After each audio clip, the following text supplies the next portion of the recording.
Thank you. Mr. Rourke, did you want to make a record regarding compliance with the Victims' Rights Act? Your Honor, I will. Your Honor, present in the courtroom are Frank Rusick, Sandy Rusick, and Frank Rusick Jr. They are Shanann's mom, dad, and brother. They have been fully advised of the nature of the proceedings today. Also, based upon the order that the court entered last week, I can tell the court that Mr. and Cindy Watts are present in the courtroom as well. They've also had opportunity to meet with representatives from my office over the weekend to discuss the nature of the hearing today. I believe that we are fully in compliance with the Victims' Rights Act. Thank you.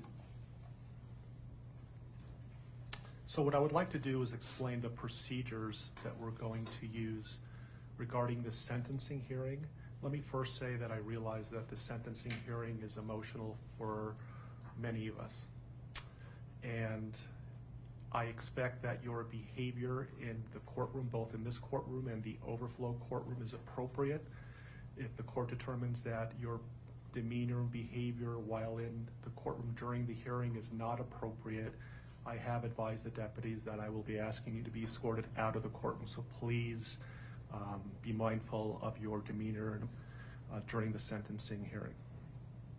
Also, as a reminder, all electronic devices must be turned off. The only electronic devices that I have authorized to be used are those through the expanded media coverage order. If deputies see that you are using an electronic device not authorized by the court, the deputies will take action on that. So please be mindful of that. If you need to turn off your electronic devices, please do so now. So these are the procedures that we are going to use for the sentencing hearing. First, the prosecution will have an opportunity to present evidence. Once the prosecution finishes, the defense will have an opportunity to present evidence. Then, if there are any victims under the Victims' Rights Act, including Cindy and Ronnie Watts, that have not been called by the prosecution or the defense, or any other defined victims under the Victims' Rights Act, they will have an opportunity to make a statement to the court as it relates to their rights under the Victims' Rights Act. Thereafter, the prosecution will have an opportunity to argue. The defense will have an opportunity to make an argument. If Mr. Watts chooses to, he will have an opportunity to make a statement, and then the court will impose a sentence in this case. Does everybody understand? Okay. And so, Mr. Rourke, are you going to be speaking on behalf of the prosecution? Yes, Your Honor, I am. And you are welcome to present evidence. Thank you. Your Honor, if I may approach, I want to tender to the court what have been marked as sentencing exhibits 1 through 21 inclusive. I have provided copies of these to defense counsel. Thank you. Your Honor, photographs 1 through 21, sentencing exhibits 1 through 21 represent a number of different photographs that are in discovery that Shanann's mother and father wanted the court to have for your consideration as you impose sentence today. They may allude to those, and I've asked them to do so by way of sentencing exhibit number, but that's the sum and substance of exhibits 1 through 21. Thank you. And do you have individuals who would like to make a statement? I do. Your Honor, if I could first call upon Frank Rusick to join me at the podium. Thank you.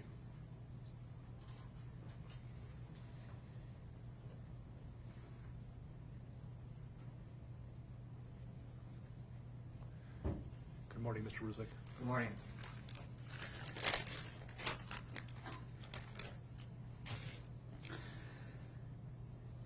What I'd like to say to the court is that Shanann, Bella, and Nico love and caring people. They love life. They love being around people who love them. They always had good times. This is the first time they went to the beach this year, and they loved it. But God only knows what happened that night. Life will never be the same without Shanann, Bella, and Celeste, and Nico. Had all their lives to live. They were taken by a heartless one. This is the heartless one, the evil monster, who dare you take the lives of my daughters Shanann, Bella, Celeste, and Nico. I trusted you to take care of them, not kill them. and they also trusted you. The heartless monster, and then you take them out like trash. You disgust me.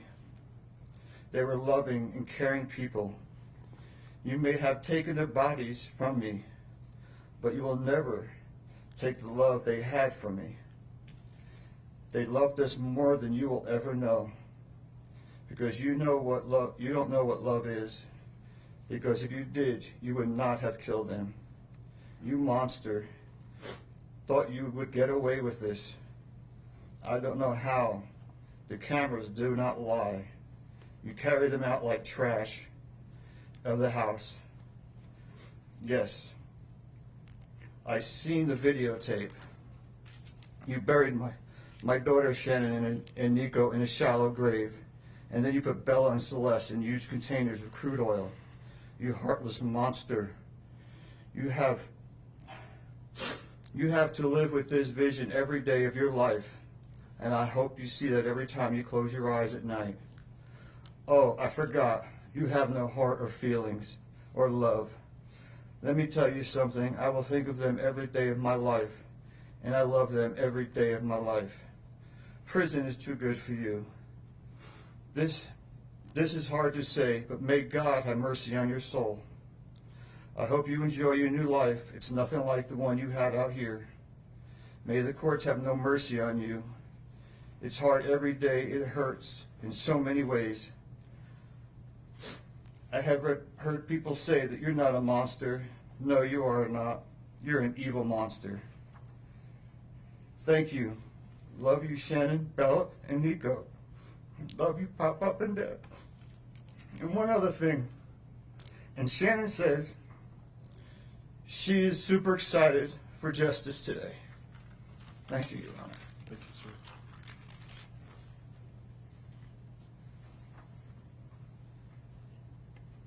I might have just one moment. Sure.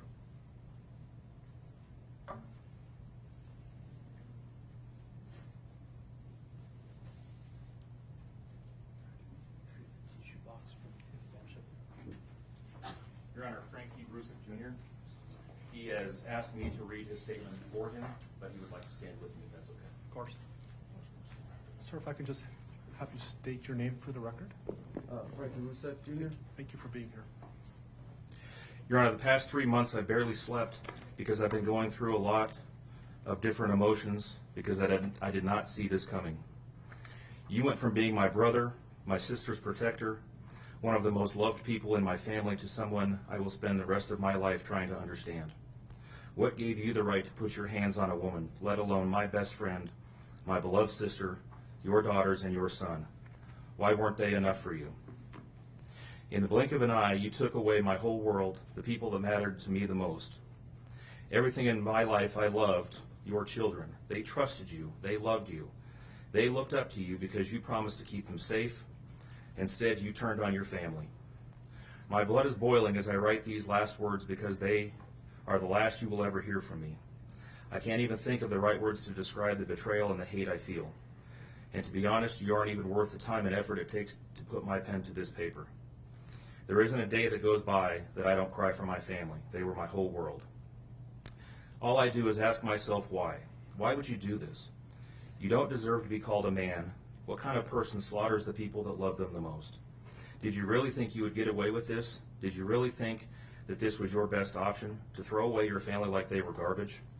They deserve better, and you know it. I hope you spend the rest of your life staring at the ceiling every night, being haunted by what you've done. None of us deserved this. Hearing my mother and father cry themselves to sleep in this hotel room causes me anguish that is beyond words. I can't describe how this feels, how badly my heart is breaking for my poor parents. We trusted you. You have taken away my family from this earth, but you can never take them from my heart. You took away my privilege of being an uncle to the most precious little girls I've ever known. I will never hear the words Uncle Frankie again, but you will never be called Dad again either. You'll never be able to put your hands on another woman, let alone my best friend, my beloved sister, and your son. I just can't comprehend how they weren't enough for you. Shanann, Bella, and Cece loved you more than anyone. You were their hero. How could you destroy the people who loved them the most? I pray that you never have a moment's peace or a good night's rest in the cage you'll spend every day of your life in. A cage you are privileged to live in because my family isn't evil like you. We begged the district attorney to spare your life because despite everything, we believe that no one has the right to take the life of another, even someone like you. I feel sorry for your family. I know the pain that they must feel knowing that they can't hug you, because that's how my mother, father, and I feel every time we cry for our family. Nothing hurts more than watching or hearing my family weep for their loved ones. I just wish that I could tell that you would tell the truth, but I know that that is asking for more than you are capable of. I stayed up all night writing this statement. I don't sleep because of you. My life will never be the same because of you, but at least my conscience is clear. I get to live free, but I can't say the same for you.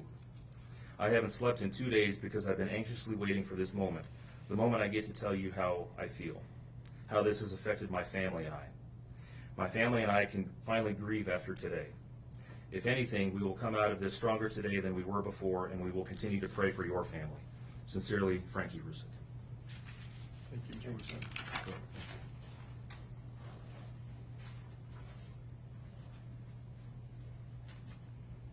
Your Honor, Sandy Rusick would like to address the court.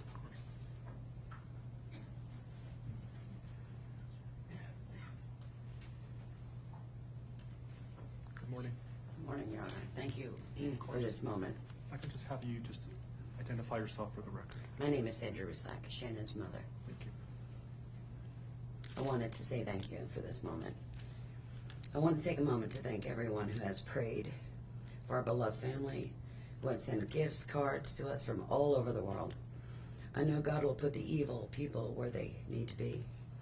I also want to take the time to thank the town of Frederick, Greeley, FBI, the DA's office, the CBI, for exceptional work. We thank Nicole Atkinson, Shannon's neighbor Nathan, and his family. To me, they're our heroes. They really are. God bless. God makes no mistakes on who He puts in your life. Marriage is about love, trust, and friendship and unity. We marry for sickness and health, to death do us part. Our daughter Shanann loved you with all of her heart. Your children loved you to the moon and back. Shannon's family was her world. Shanann put a crown on your head. But unfortunately, the day that you took their life, God removed that crown. We loved you like a son. We trusted you. Your faithful wife trusted you. Your children adored you, and they also trusted you. Your daughter Bella Marie sang a song proudly. And I don't know if you got to see it, but it was, "Daddy, you're my hero." I have no idea who gave you the right to take their lives.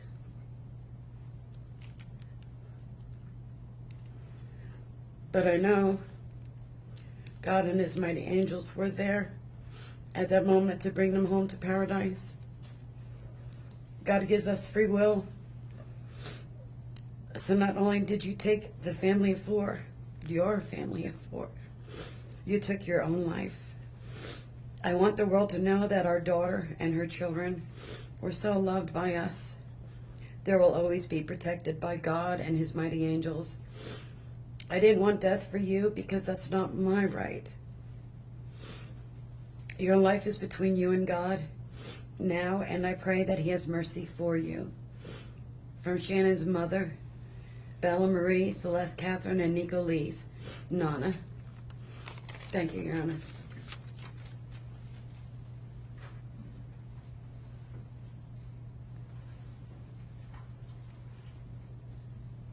Your Honor, that's all the witnesses that I had intended on calling, and I know that the court addressed this during the procedural posture. I am aware that Mr. and Mrs. Watts would also like to address the court. I would certainly invite the court, if you want, at this point, to call upon them, or we can certainly do it after any evidence that the defense has as well. Sure.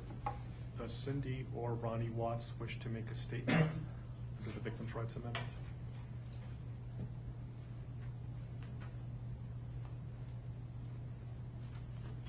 Good morning, Ms. Towers. Good morning, Your Honor.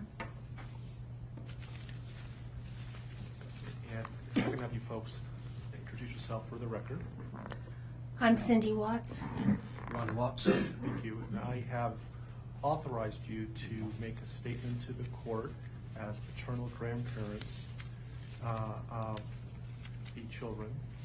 And if you choose not to make a statement, but your designee, Ms. Powers, chooses to, she can do so as well. How would you like to proceed Can I today? read that? I want you to start. I would like to read Who's going to be speaking today? Your Honor, initially, they've asked me, and they're hoping that they have the strength to speak, but if they do not, they've written out their statements and asked me to finish for them. So That would be fine.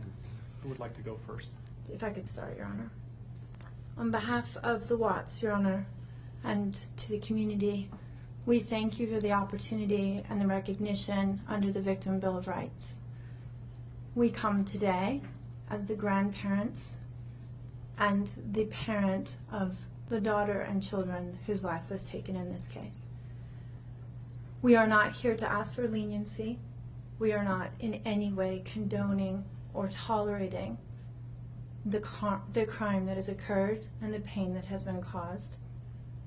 We join in our daughter-in-law and grandchildren's family in saying this should never have happened. This is not condonable. This is something that we will never get over. We appreciate the consideration that everyone has paid, most especially the families that have lost everyone. We appreciate that they begged for Christopher's life. We agree and echo what they have said, that it is not his place to take anyone's life, nor would it be our place as a community to take his life. So we thank you for the opportunity and for every consideration and effort that's been put out. The prosecution in this case has in fact respected the Victim Bill of Rights. They took the time to explain that the information that my clients had at the time that they were interviewed was not correct. They were misinformed. They were searching for answers. They were not intending to cause any pain to anyone, and they appreciate that the prosecution answered their questions and gave them the time and the respect and the consideration so that they could tell this court and everyone in this community that the interview content was not their message, that they accept that their son has done this, that they accept that he chose to plead guilty, that he sought and requested their consent and agreement for a life sentence. They appreciate that he is given the opportunity to serve that life sentence. It is his responsibility, it is his sentence, and it is not enough to make up for what has done. We understand and we join the family in that we have questions. We don't know how such a thing could possibly happen, or that a man that was responsible for raising his children and protecting his wife would take the steps that he did, and that he would disregard their bodies and the love that he had for them and they had for him and everyone else, and take the gestures and put this community through the investigation and the discovery and the responsibility of bringing justice. We do not understand that. We do not think it was appropriate. We cannot begin to think that an explanation will ever justify it. My clients indicate that they understand that a full opportunity for a confession with all of the responsibility and accountability has not occurred. And they support the family and the request that that happen, if not today, at an appropriate time, in an appropriate manner, so that everyone can have peace, to understand to the best of their ability the details that they need and to have their questions answered. And by giving this opportunity of a life sentence, we hope that he embraces that moment. That had the death penalty been pursued, there would not have been an opportunity to be accountable and to give a full confession. And had the death penalty been sought, counsel would have fought for his life, the prosecutors would have been engaged in a multiple-year battle, the families would have been torn apart, this community would have had to subsidize it and endure it, and we have so much respect and gratefulness that that did not happen. We would strongly encourage Christopher Watts to give that full confession in the tone and in the timing that he thinks is appropriate with the guidance of his counsel. We feel that it would be appropriate and helpful to ease the pain and the suffering. But we also say we don't think that there's anything that he can say that will ever account for his behavior. There's nothing that can be done to cure the harm he has caused. And he has the responsibility to serve his sentence with dignity and with regard for everyone, and to spend every breath that he has left in an atonement for what he has done. Do you want to read it? Yes. If I could just have you state your name for the record. Cindy Watts. Thank you. My name is Cindy Watts. I am the grandmother of two beautiful granddaughters, Bella Marie, Celeste Catherine Watts. I am also the mother of Christopher Watts, who I will be directing most of my statement to. First, I'd like to begin by recognizing the absolute horror of this crime and acknowledging the devastating loss that both the Rusek family as well as our family have faced. Our families have been irreparably broken by the needless deaths of Shanann, Bella, Cece, and Nico. This is something we will never get over. We will always mourn the loss of our family, and in that we are united in our grief. I am still struggling to understand how and why this tragedy occurred. I may never be able to understand and accept it, but I pray for peace and healing for all of us. Now to my son Christopher. I have known you since the day you were born into this world. I have watched you grow from a quiet and sweet, curious child who Bella reminded me so much of, to a young man who worked hard in sports and later mechanics to achieve your goals. You are a good friend, brother, father, and son. We have loved you from the beginning, and we still love you now. This might be hard for some to understand, how I can sit here under these circumstances and tell you, although we are heartbroken, although we can't imagine what could have led us to this day, but we love you. Maybe you can't believe it either. As the Lord said in Jeremiah 3:31, I have loved you with an everlasting love. Therefore, I have continued my faithfulness to you. And you, as your mother, Chris, I have always loved you, and I still do. I hate what has happened. Your father and sister and I are struggling to understand why. But we will remain faithful as your family, just as God remains faithful because of his unconditional love for us all. We love you, and we forgive you, son.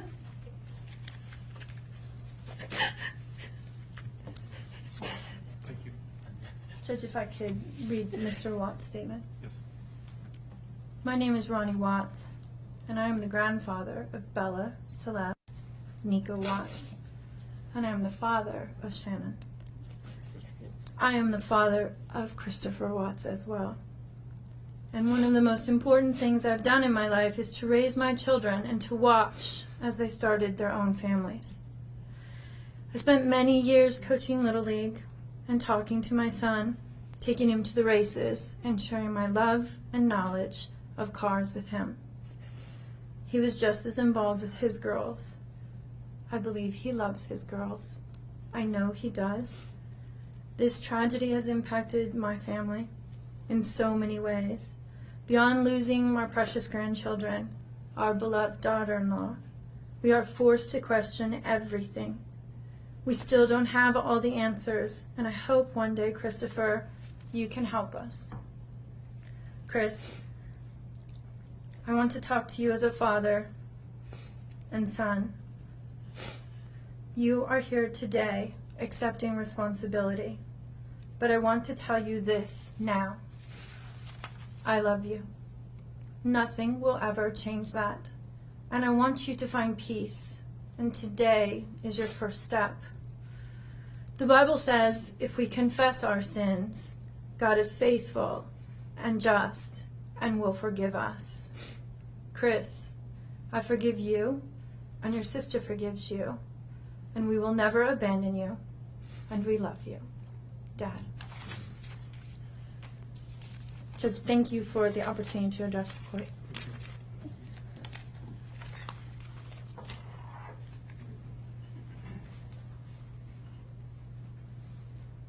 Are there any other statutory victims under the Victims' Rights Act that would like to make a statement today?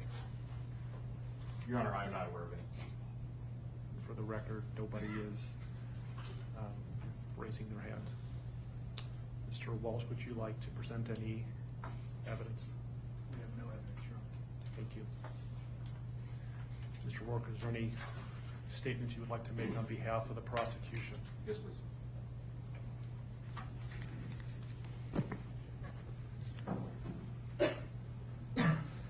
Your Honor, there are no words to adequately describe the unimaginable tragedy that brings us before this court today. By my comments, I'm not even going to try to express the horror, the pain, or the suffering that the defendant has caused to these families, to this community, and to all who were a part of this investigation. However, I do want to spend a few minutes sharing with the court the details of the crime, as so far you've only had an opportunity to review the affidavit and a few facts here and there that have been offered to the court in the motions and pleadings that have been filed. The questions that have screamed out to anyone who will listen since August 13th of 2018 are why and how? Why did this have to happen? How could a seemingly normal husband and father annihilate his entire family? For what? These are the questions that only one individual in this courtroom or on this planet knows the answers to. I fully expect we will not receive the answers to these questions today, nor will we at any point in the future. I don't expect that he will ever tell the truth about what truly happened or why. Even if he did, there is no rational way that any human being could find those answers acceptable responses to such horrific questions. The best we can do is try to piece together some kind of understanding from the evidence that is available to us.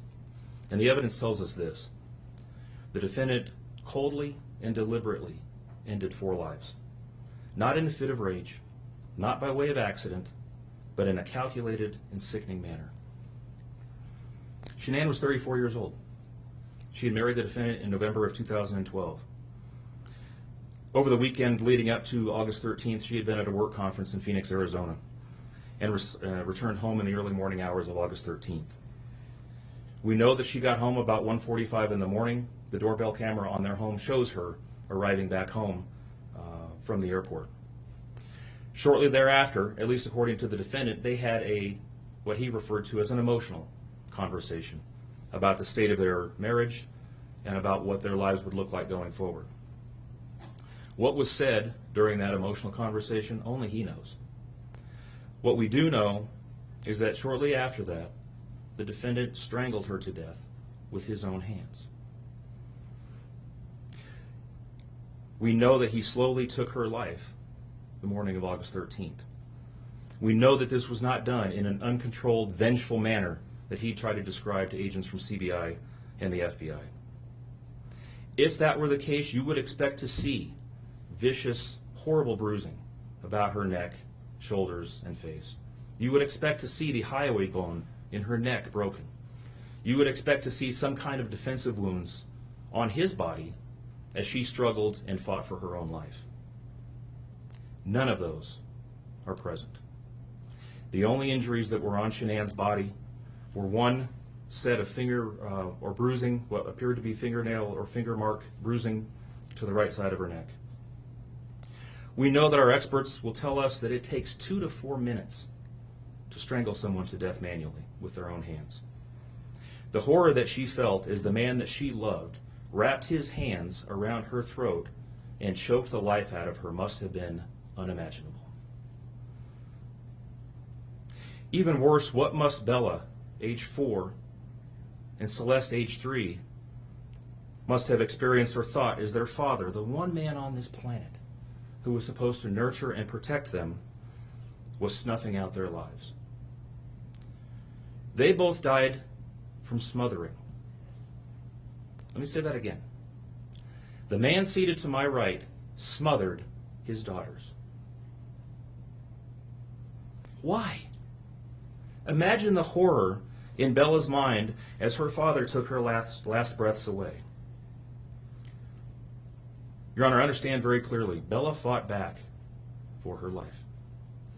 The frenulum, the connective tissue between her upper lip and her gum, had a centimeter and a half laceration.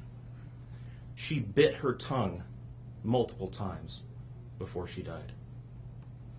She fought back for her life as her father smothered her.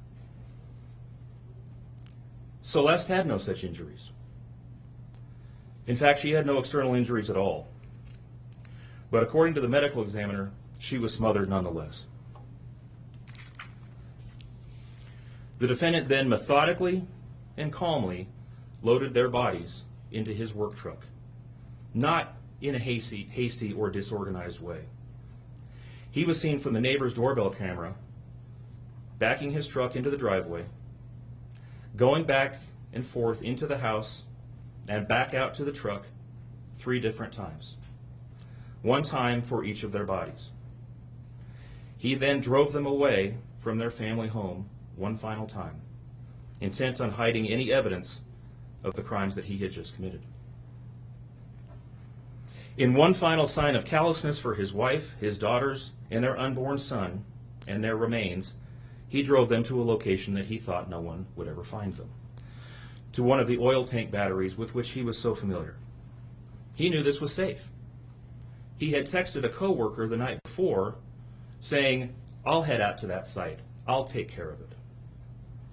He had carefully ensured that he would be alone in the middle of the plains to secrete away the remains of his family in a place that he hoped they would never be found. In 1 final measure of disrespect for the family he once had, he ensured that they would not be together, even in death, or so he thought.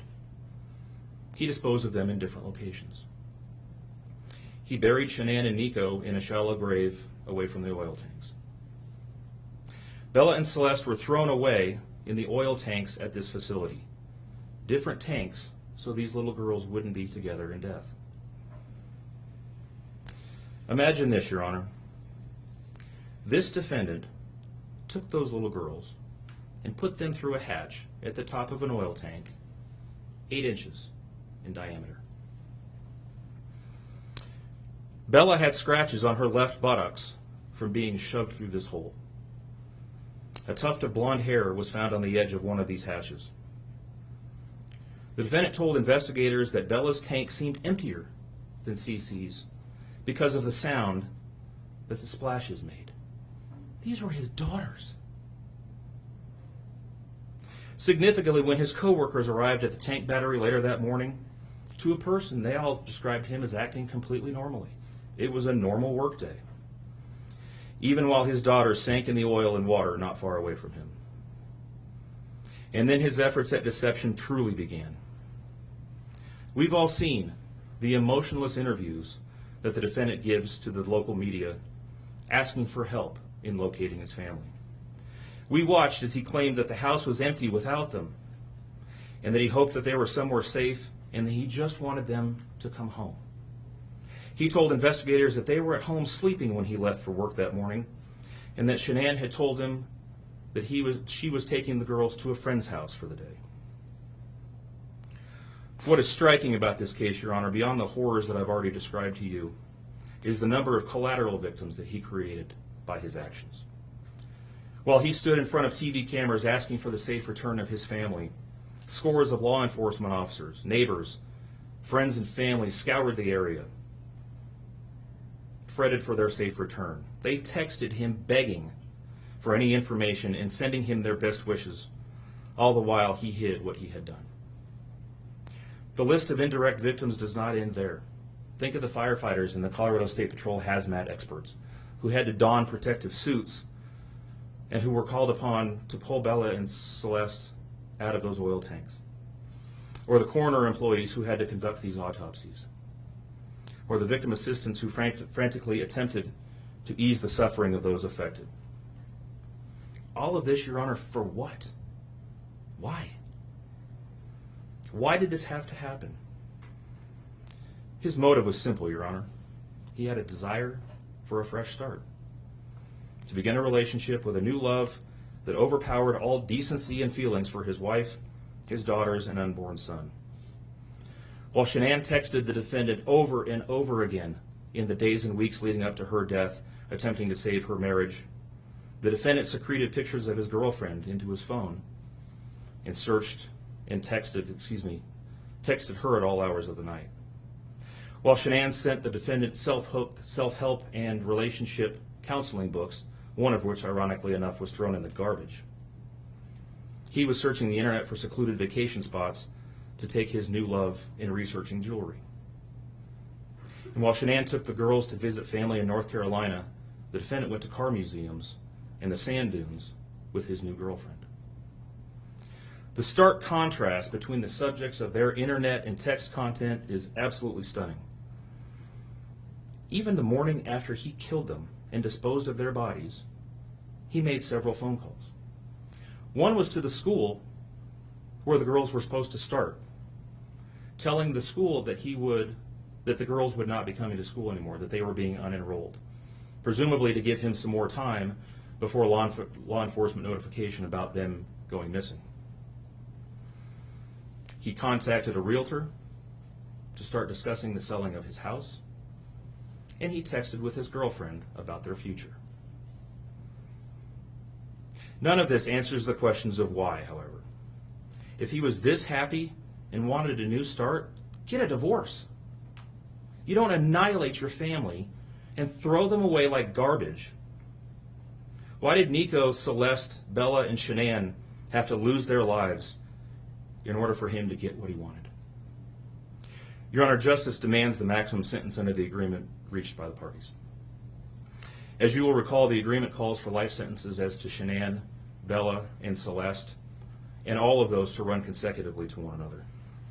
It also calls for the count of unlawful termination of a pregnancy as to Nico to run consecutively to counts 1, 2, and 3. I would suggest that the extreme aggravation present in the defendant's conduct and in the efforts that I have described mandate that the sentences for counts 7, 8, and 9, the tampering with a deceased human body, each be the maximum of 12 years, and that those sentences run consecutively to one another. It is very clear that each of these acts, that these were not the subject of one act, but each oil tank that he walked up with his daughter's bodies and the hole that he dug for his wife and unborn son mandate a mandatory consecutive sentence. It's been alluded to this morning, but the defendant was certainly eligible for the death penalty in this case under the existing law in the state of Colorado. As you heard, Shanann's family strongly opposed my office seeking the death penalty and being bound to the criminal justice system for the next several decades. That's in large part, as you've heard, why we have reached the agreement that we have. 4 lives were lost at the hands of the defendant on August 13th for reasons that we will never fully understand, nor will we know. In the end, the Rusick family was much more merciful towards him than he was towards his wife, his daughters, and his unborn son. Prison for the remainder of his life is exactly where he belongs for murdering his entire family. Thank you. Are you seeking 91 days to file a request for restitution? I am, Your Honor, please. I'll grant that request. Mr. Walls, will you be speaking on behalf of your client? Your Honor, Ms. Harold. Thank you. Good morning, Ms. Harold. Good morning, Your Honor. Mr. Watts has asked us to share this morning that he is devastated by all of this. And although he understands that words are hollow at this point, he is sincerely sorry for all of this. Thank you. Thank you. Mr. Watts, as I indicated when we began, you have the right to make a statement if you choose to. Would you like to make a statement? No, sir. Thank you. So the court has considered the arguments made by the attorneys. The court has considered the statements made by the victims in this case. The court's going to find that the plea agreement is fair and reasonable under the circumstances. I want to acknowledge the Rusick family as well as the Watts family that showing mercy on Mr. Watts is understood, and I respect that decision to request that the district attorney not seek the death penalty in this case. And so the court is going to accept this plea bargain under the circumstances. Words that come to mind when I hear the evidence in this case are a senseless crime and the viciousness of the crime. And equally aggravating in this court's determination is the despicable act of disposing of the bodies in the manner in which they were done in this case. I've been a judicial officer now for starting my 17th year, and I could objectively say that this is perhaps the most inhumane and vicious crime that I have handled out of the thousands of cases that I have seen. And nothing less than a maximum sentence would be appropriate, and anything less than the maximum sentence would depreciate the seriousness of this offense. So the court is going to sentence Mr. Watts as follows. With regard to count number 1, murder in the first degree as it relates to Shanann Watts, the court is going to sentence you, sir, to a life sentence in the Colorado Department of Corrections, followed with no possibility of parole. And that is going to run consecutively to all but counts 3 and 4. With regard to count 2, as it relates to murder in the first degree with Bella, the court is going to sentence you to life in the Colorado Department of Corrections with no possibility of parole. With regard to count number 3, the court is going to sentence you as it relates to Celeste to life in the Colorado Department of Corrections with no possibility of parole.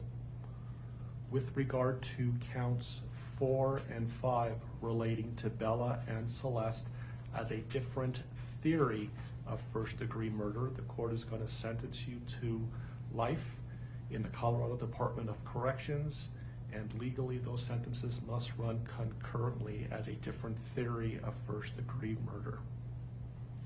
Recognizing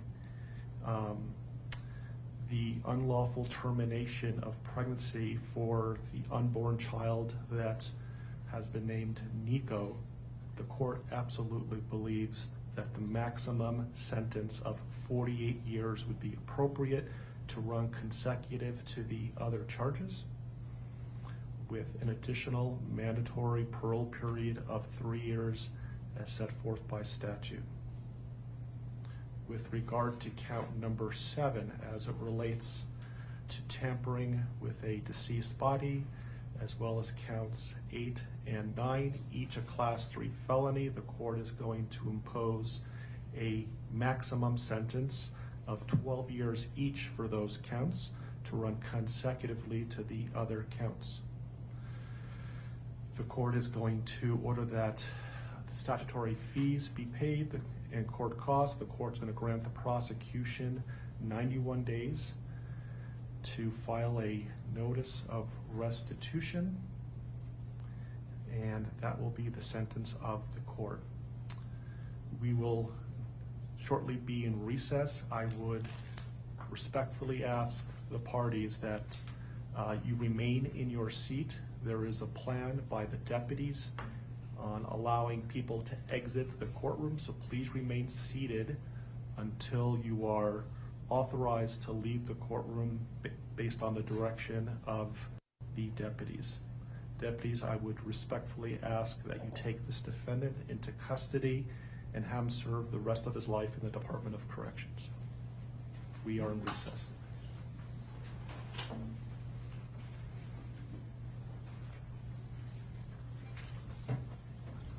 Please rise.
Members of the meeting, reminder there's no interviews in the courthouse. I do believe the district attorney is planning on being press conference downstairs.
Okay, sounds good. And I'll You good, Jacob? send an email right now. Yeah, so I'm just gonna be here to help.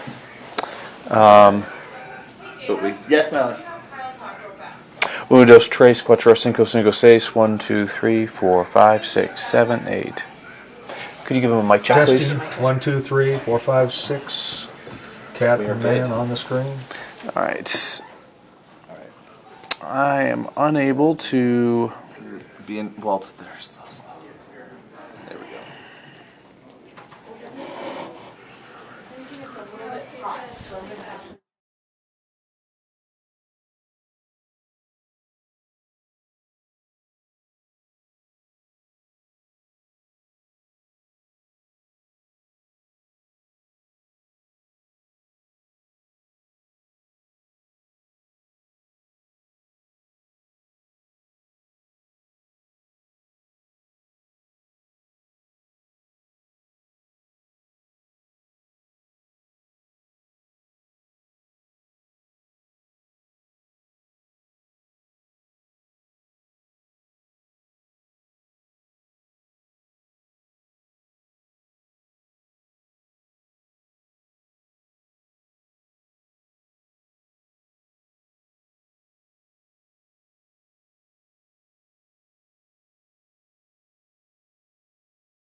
Okay. So that's the old one. That's the old one? Yep. And then the new one will appear after you guys are up for a little bit. Yep. Just tap videos. Yep. And then you guys will be the top thing. Okay. And I'll see the comments under that video tab there. Under that video. Okay. And it'll be a little delayed from y'all, so don't get distracted by it. Okay. Look weird. So I'll go on your signal? Yes, go on mine. Okay. Janet, are you ready? You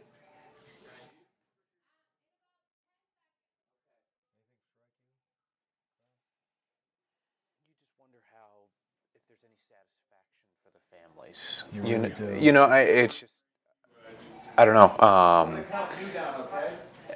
I think we're so used to seeing trials that seeing this and seeing it so soon, you know, that it almost feels unfinished. You know, I don't know. That's how it kind of struck me. It felt like an unfinished situation.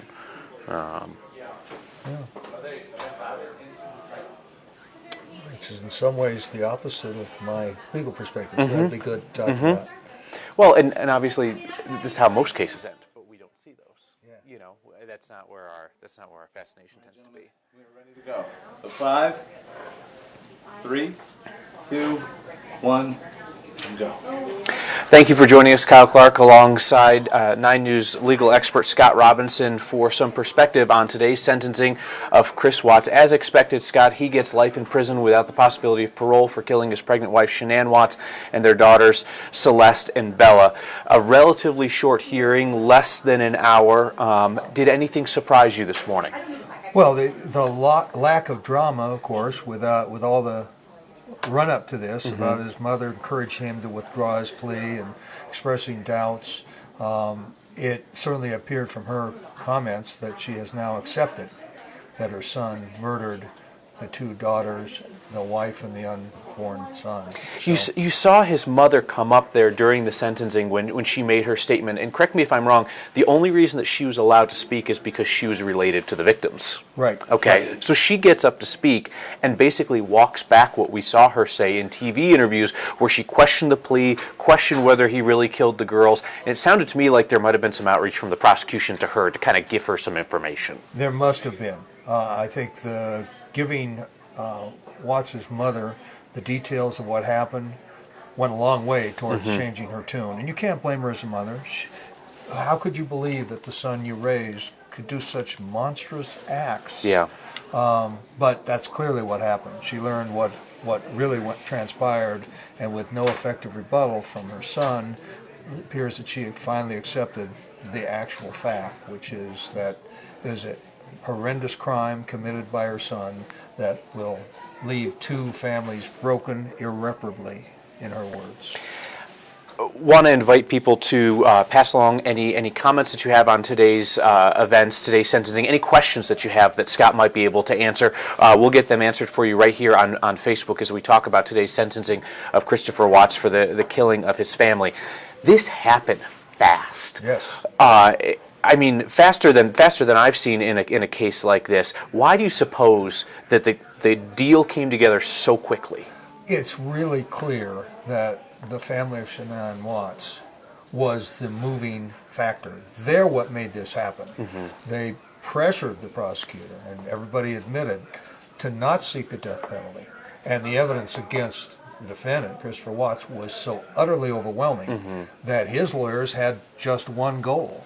When both sides have the same goal, to avoid the spectacle of a trial and a public execution, the judicial system works very smoothly and relatively quickly. There's folks on here in the comments talking about the fact that they wish that the death penalty had been sought in this case. Colorado is effectively a state that doesn't have the death penalty. We have it, but we do not use it. There's 3 men on death row right now. There's been 1 execution since the Supreme Court brought back the death penalty. That was in 1997, I believe. Do you think Colorado will ever execute someone for a crime again? I wouldn't rule it out. I mean, there doesn't seem to be any depth of depravity that humans can inflict on other humans. Each crime, in some ways, seems more heinous and horrendous than those that came before. But juries are reluctant, and if there's any reason not to impose the death penalty, they do so. It was only the final vote in the theater shooting case that saved that defendant's life.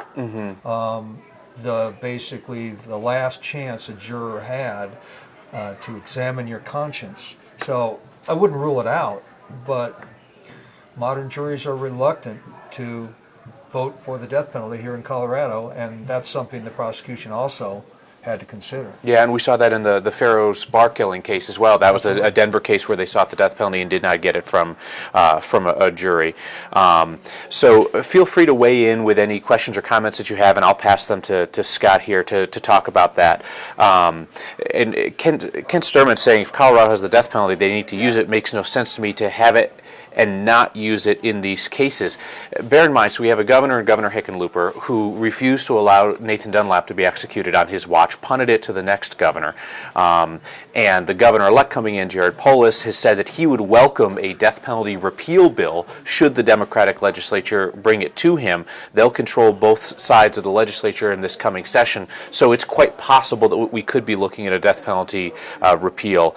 Kathy Zarlengo's curious, will Watts be placed in protective custody to keep him out of the general population? You have to think so, right? He'll be in general pop until there's a reason not to. Oh, okay. If there become security problems, if there become issues, he will have to prove his worth. I hate to say it, because it doesn't appear he has much worth at all, but he'll have to basically prove his worth in the prison system. It's not going to be any walk in the park for Christopher Watts. If need be, they could put him into segregation, but that's really not a fate anyone would want, even with the most hardened criminals. Is a man like him going to be a target in prison because he killed children? Less than a sexual assailant on children, Okay. but still a target, and that's just life in the cold hard city. Heather Bauer's talking about his emotions there today. We saw him just kind of like nervously bouncing his legs. He was crying at one point. He was looking down at the table. Chose not to make a statement when he was asked. He just said, "No, sir." In a case like, is there any reason for him to make a statement or not to make a statement? Do you think that his attorneys were warning him against that, or do you think it genuinely was his choice whether or not he wanted to say something? Well, ultimately, it's his choice. We occasionally see the grandstanding defendant, usually in a case where they're protesting their innocence, say things during a sentencing that perhaps they should not have. In this case, I suspect his attorneys told him that nothing you say is going to affect the sentence. You're going to get the maximum sentence, and we know what it is. It certainly appeared that he was showing some appropriate remorse and emotions, but for someone who was able to go on camera after the, quote, disappearance of his daughters and his wife and make a heartfelt request for their return, it's hard to see anything valid in any of the remorse that he appeared to show at defendant's table. Megan has the same reaction that I think I did as a parent, which was hearing the details for the first time of how the girls died, that he smothered his daughters, and that at least one of them fought for her life in that moment.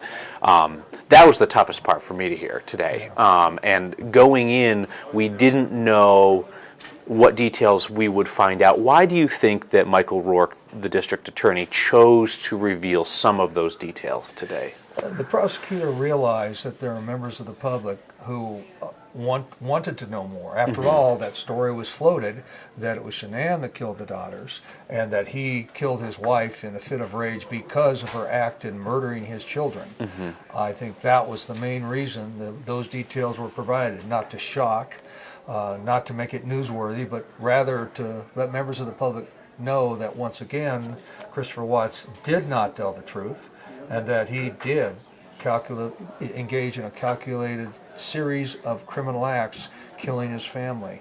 That's the explanation that's appropriate, and it wasn't to such detail that it was inappropriate. We learned things that we probably don't want to know, but now we do, and I think it served a valid public purpose, because after all, there was no trial. Rebecca asks whether Chris Watts is going to be able to monetize his story from prison.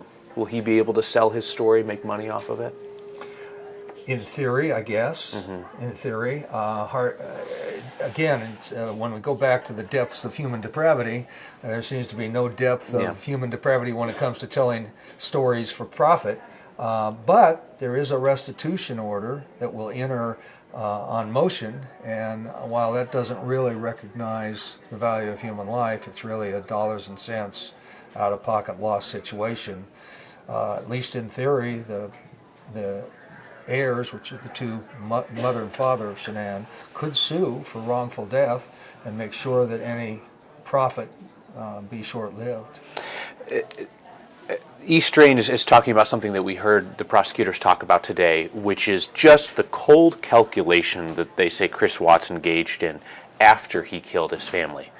Calling a realtor to sell the house, like telling the girls' school that they weren't coming in to buy himself a little bit more time. I mean, they described somebody, the prosecutors did, who was truly detached from reality and emotion and things like that. Yeah, there's no doubt about it. Those post-murder actions, bundling them up, taking them out to the car one at a time, hiding them, sinking them in oil, the children in oil. All you can say about it is these were the acts of a callous individual who wasn't only calculated and cold, but utterly arrogant. He's making vacation plans to take his girlfriend on a vacation while his wife is fighting to save their marriage. You could hardly consider any more reprehensible conduct than Christopher Watts engaged in. And prosecutor said, you know, if you're unhappy with your family, get a divorce. You know, I mean, walk out the door. And you know, talking about just the senselessness of it. Feel free to continue to post your comments or your questions for 9 News legal analyst Scott Robinson as we continue this conversation here about Christopher Watts' sentencing today. Multiple life sentences without the possibility of parole for the murder of his pregnant wife Shanann. Their unborn child was a boy. His name was going to be Nico, as well as their two daughters, Bella and Celeste.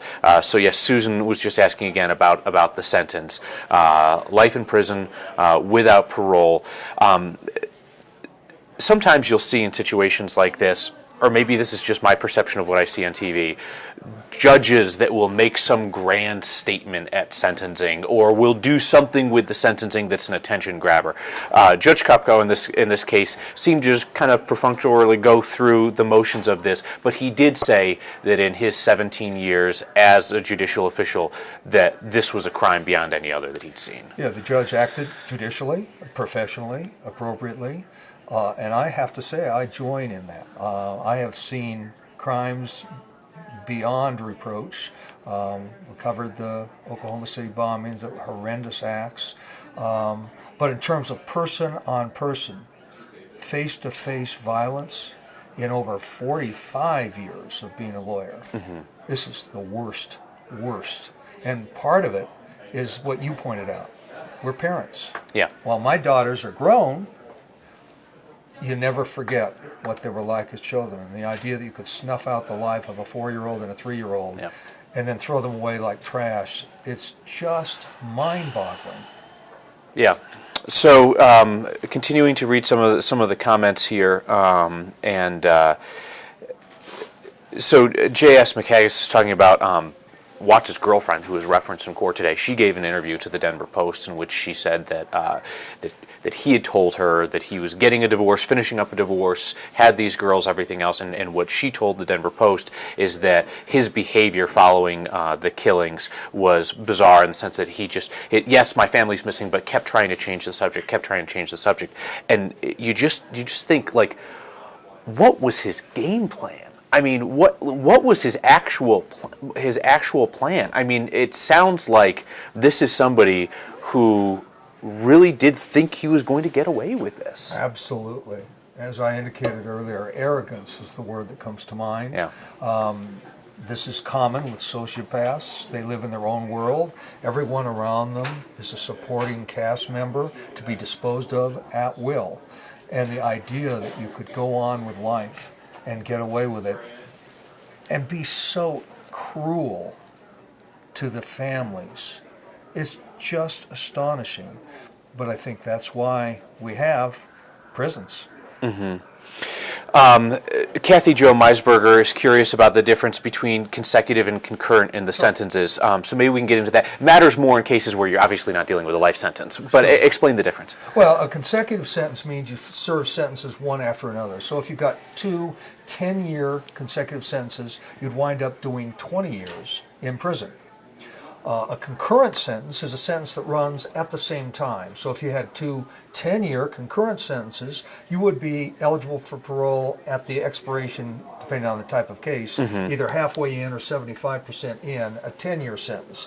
So in many cases, the consecutive versus concurrent is critical. Life without parole, not so much, but there's still a statement that has to be made, and quite frankly, Colorado law required consecutive sentences on all except 2 of the counts, which were what are called extreme deliberation counts, or in other words, they were a different type of first-degree murder. By law, that has to be concurrent.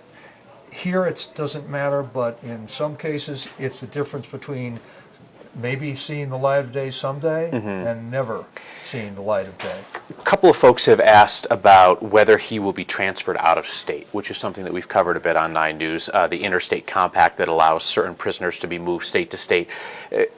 That's a determination based on whether he is in particular danger or poses a danger to guards here. Is that how that works? Yeah, the DOC, when someone is sent to the Department of Corrections, they basically own that individual. They will put him wherever they want.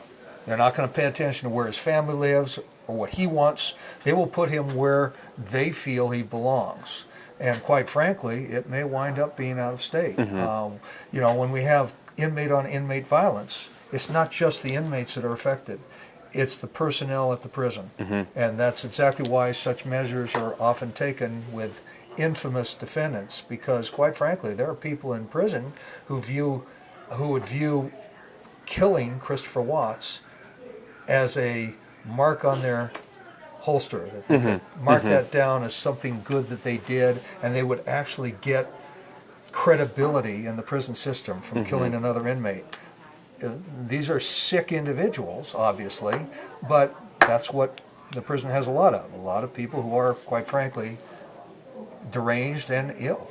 Jamie Wagner asks, is there any scenario in which he gets out of prison? Absolutely. In terms of theory, any judge, anywhere, any governor at any time can commute his sentence. It could happen in theory. In practice, absolutely never. In chance of any kind of legal argument that could be made down the line. This seemed very clean, very tidy, done. First-degree murder case, you can file what's called a post-conviction motion, which is attacking a conviction long after it occurred, without a statutory limitation. All of the crimes, you've got to raise those issues within 3 years at the maximum. But when it comes to first-degree murder, there's no limit. So if 20 years from now he wants to claim that he received ineffective assistance of counsel, or that there was newly discovered evidence which suddenly exonerates him, he is free to file such a motion. But as you probably can expect, the judicial system is very hostile to post-conviction motions, even in far less serious cases. And from what we heard about the evidence available today, it doesn't sound like a magician could have successfully defended the case. So Hannah Crutchfield is curious whether Watts' mistress spoke, whether his girlfriend spoke. No, my understanding is that the only time that she's spoken publicly, she gave an interview to the Denver Post late last week. She did not speak. We heard from Shanann Watts' family at sentencing. We heard from Chris Watts' family at sentencing. That was kind of a unique arrangement that we heard from the defendant's parents under the Victims' Rights Act. Does that happen more often than we know? No. Well, it only happens when the statutory requirements are met. Ordinarily, the parents of a defendant would not have an absolute right to address the court. In reality, in most cases, not highly publicized murder cases, but in most cases, most judges will let anybody speak on either side. What was a little unusual, and you heard it more here than I think I've ever heard it, most of the time, if the defense objects, you can prevent the people who are addressing the judge from making personal remarks directed at the defendant. You're supposed to tell the judge how you feel. You're not supposed to tell Christopher Watts, I love you, or I hate you, or I hope God forgives you. But there were no objections in this case. I think the defense counsel recognized that it was better to let these people say what they needed to say on both sides, to get as complete an airing as you can, to give whatever closure could possibly be given to everyone who's involved. Barb Goodell says, could the judge have given the death penalty anyway? So there was this plea deal, life in prison, to take the death penalty off the table. It wasn't all that long ago that a panel of judges in Colorado gave the death penalty, but we did away with that, I think, mid-90s maybe, or late 90s? We didn't do away with it so much as the United States Supreme Court has determined that when it comes to certain aspects of sentencing, it has to be decided by the jury. There's a series of cases, starting with a case called Apprendi, which means that juries decide death. So we will never have a judge on his or her own imposing a death penalty in Colorado or any other state. What's a little bit interesting is that a judge always has the power to refuse a proposed plea disposition, which is why the judge said that he approved the plea agreement, because in theory the judge could have said, no, I'm not taking this. And that would have caused an enormous logjam in the system, because it's really up to the DA to make the decision to choose to seek the death penalty or not. And it would have put the case into a limbo state that we don't even want to think about. Do judges toss pleas? Yeah, absolutely. More typically because they think it's too lenient in favor of the defendant. But once in a while, sometimes a judge will say that I think the punishment is too great for the crime. It's rare, statistically small, but it's an important power that we want our judges to have. Prosecutors and defense attorneys do a good job. They know the case better than the judge. Most judges recognize that. But the reality is that ultimately it's the judge who has to decide if he or she is comfortable with a plea deal, and so they have the ultimate word. There's still a ton of you watching here on Facebook, so we'll keep going for about 5 more minutes here, taking questions for 9 News legal analyst Scott Robinson about Christopher Watts' sentencing today for the murders of his pregnant wife Shanann, their unborn child Nico, and his daughters Bella and Celeste. Debbie Hyland's curious about whether he's going to be in solitary. Solitary is something you have to earn by misconduct. And there is a difference between segregation, of course, and solitary. There was no indication while he was in the Weld County jail that Watts misbehaved. That's how you get yourself into solitary. You misbehave. And when we're talking about misbehavior in prison, we're not talking about a snide remark. So a number of people have been asking about whether he'll be in general population, and Scott was talking about that earlier, and Scott was saying yes to start with, and then if something happens, then he might be moved out. Julie was wondering if the autopsies have been released. They have not been released.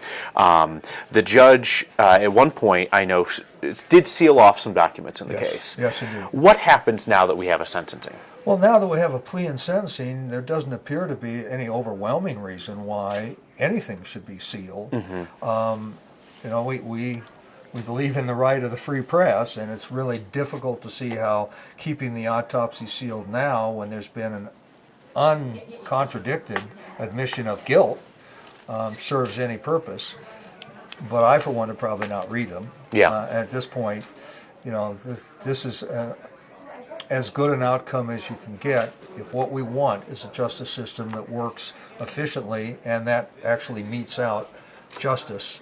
Death penalty aside, different consideration, a plea like this saved the families enormous trauma and emotional anguish that is incomprehensible, as I've witnessed for many years of doing the job I do as a criminal defense attorney. That was the biggest question that I think I had, was looking at Shanann's parents there in the courtroom, looking at her family and trying to see, I mean, obviously they were grief-stricken, but trying to see whether they were getting some measure of whatever you want to call it, justice or closure or satisfaction that it had reached this point. But you really feel like this is a very positive outcome for this case. It is. A wound that festers for years and then festers in the appellate courts, that doesn't help the victim either.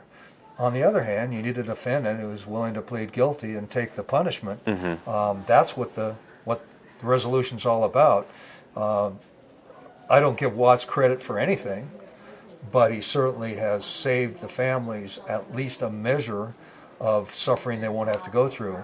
But what they want, we'll have to see if this ever happens, is a confession. There still is no confession. And the family of Shanann would clearly benefit if Watts would confess, if no other reason than to try to explain how the inexplicable could have occurred. His mother asked him to confess. Yes. His mother asked. So if that's going to happen, how does that happen? Well, everybody who spoke said, pretty much wants him to confess, and he doesn't have any other appellate options. He can't appeal the sentence. So one would hope that he would heed their call. Yeah, put pen to paper and... or provide an interview to somebody somewhere. What I suspect nobody wants to have happen is for him to profit by telling his story. That would be the line in the sand I think most human citizens would draw. A number of folks saying that they were impressed by the judge's professionalism. Very, very calm throughout, ran a clean proceeding. And we should note, the judge was under no obligation to allow the camera. We advocate for the camera so that you can see the proceedings there in the courtroom. It's our judicial system, so we want you to see that. And to me, this was another example today of how a camera in the court can be present, and I don't think that anybody turned this into a circus. I didn't get the sense that anybody was performing for the camera today. No. Once in a while you do see that, but we didn't see any of that in this circumstance. Colorado actually is the pioneer in cameras in courtroom, beginning in the late 40s, believe it or not. Really? In 1949, a case that went up on appeal, Wolf, involved cameras in the courtroom from Colorado. So we've been at the forefront of allowing cameras in the courtroom. I can tell you unequivocally that every time it's been proposed in a case of mine, which I'm defending someone, I've opposed it vehemently, but that's my job.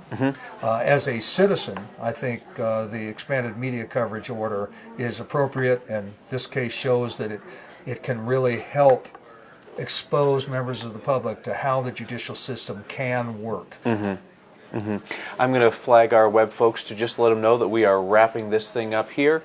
Thank you very much, Janet. Thank you all for being here. Kyle Clark alongside 9 News legal analyst Scott Robinson, taking some of your questions on the Watts sentencing today. We'll dive back into the comments to see if there are any major questions left unanswered. Thank you for being with us. Thank you. All right, thank you. Thank you. experience. So when people find out, or know me, ask about Nine News, what it's like, the most common question I get is, what's Kyle like on camera? And you know what I tell them? Same as he is on camera. Same as he ever was. Thank you. That was very interesting. I really enjoyed Sure. that. That was very interesting. Yeah, I think that worked really well. Thanks, you guys. I'm coming on the news. I know, I heard. I'm very That's what I excited. do now, I go on the news show. Yes, I love it. I thought that was very interesting.